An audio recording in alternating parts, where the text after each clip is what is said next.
તો આપણું આ લીંબુ શું કે મેથીયા મરચાંનું અથાણું તૈયાર છે મિત્રો। આપણે આમાં લીંબુ અને મીઠું નાખીને એક દિવસ આપણે રાત બોળ્યા અને પાછા આખો દિવસ તડકામાં સૂકવ્યા અને છાંયડામાં સૂકવ્યા, એટલે આ મરચું તમે 6 મહિના સુધી બહાર પણ સ્ટોર કરી શકો છો।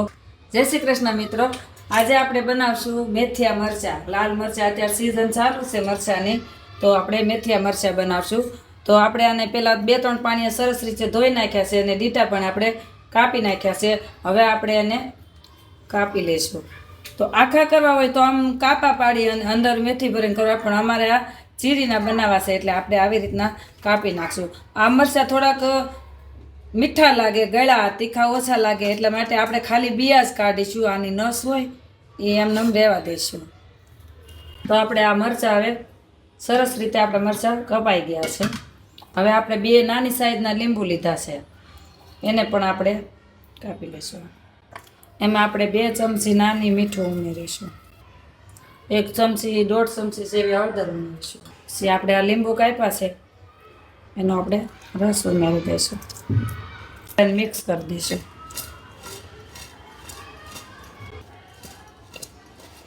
આપણે આ સરસ મિક્સ થઈ જાય પછી આપણે આને આખી રાત આપણે ઢાંકીને રાખી મૂકશું। તો હવે આપણે આને ઢાંકી દઈશું। તો આપણે મરચાં હવે આપણે 12 કલાક થઈ ગયા છે આમાં, તો આપણે જોઈએ તો મરચાંમાં સરસ લીંબુ અને મીઠુંનું પાણી ચડી ગયું છે। તો હવે આપણે આને નીતારી લઈશું। હવે આપણે આને પાણી નીતરી જાય ત્યાં સુધી આમ નીતરવા દઈશું, પછી આપણે આને સૂકવીશું। હવે આપણે આમાંથી ખાટું પાણી નીતરી ગયું છે હળદર ને લીંબુ મીઠુંનું। તો હવે આપણે આને થોડી વાર પંખા નીચે અથવા 1 કલાક તડકામાં સૂકવી અને પછી આપણે પંખા નીચે આને સૂકવી દઈશું। તો આપણે આવી રીતના આમ મરચાં બધા સૂકવી દેવાના છે। તો મિત્રો આપણે આ મરચાં કાલે સૂકવ્યા હતા, રાતે બોળ્યા, આખી રાત હળદર મીઠું અને લીંબુમાં રાખ્યા, સવારે 1 કલાક તડકામાં અને પછી પંખા નીચે સૂકવી રાખ્યા। તો આપણા મરચાંમાં હવે જો પાણી કેવું કશું રહ્યું નથી, એકદમ કોરા થઈ ગયા છે મરચાં। તો હવે આપણે એના માટે સંભાર વઘારીશું। તો આપણે સૌપ્રથમમાં એક નાનું વાસણ લઈશું, એમાં પહેલાં ધાણાના કોરિયા થોડાક નાખશું।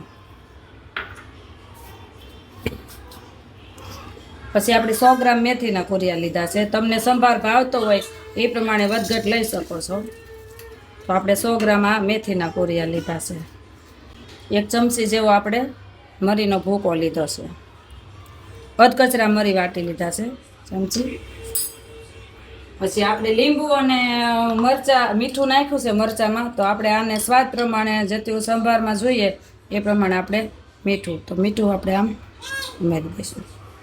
હવે આપણે તેલ પણ ગરમ થવા મૂકી દીધું છે, તો તેલ પણ આપણું હવે ગરમ થઈ ગયું છે।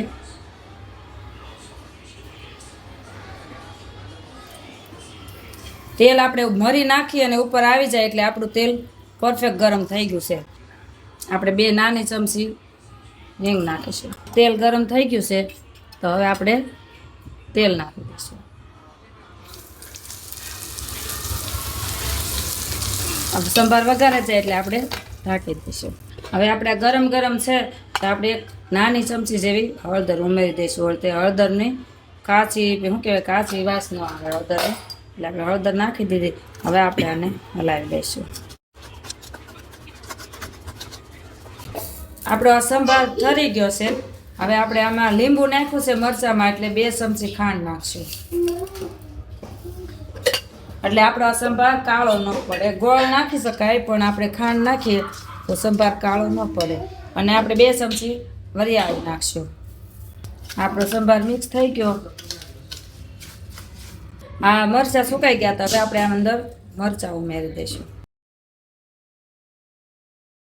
તો આપણું આ મરચું સરસ તૈયાર થઈ ગયું છે। તો હવે આપણે આને એક નાની બોટલમાં ભરી લઈશું। તો મારું અથાણું કેવું લાગ્યું તમને ગમ્યું હોય મારો વિડીયો તો લાઈક કરજો, શેર કરજો અને સબસ્ક્રાઈબ કરજો। તો આ અથાણું તૈયાર છે।